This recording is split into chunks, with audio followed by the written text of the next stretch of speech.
Hello, I'm in a 2005 Subaru Baja, and today I'm going to show you how to add oil.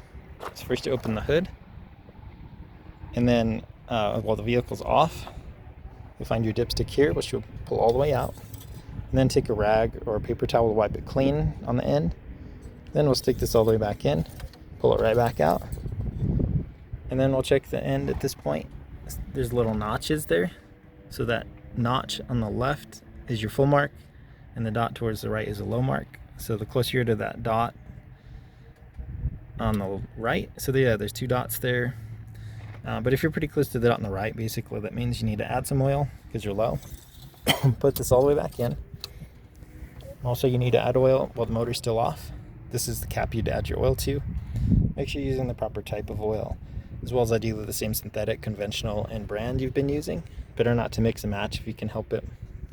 But we'll just unscrew this cap, and either with a funnel or straight from your quart jug, fill as needed. Try not to overfill as well if you can help it, because that could cause issues.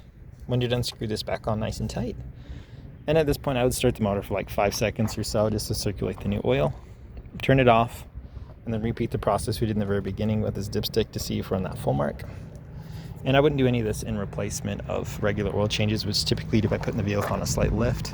Go underneath, pull the oil plug, drain all the oil out, replace filters, screw that back on nice and tight, and then add all the oil recommended for an oil change for your particular motor type. Start the vehicle again for like 5 seconds to circulate the new oil, turn it off, and then repeat the process again with this dipstick we did in the very beginning to see if we're full. But I hope that's helpful. Hope you have a great day.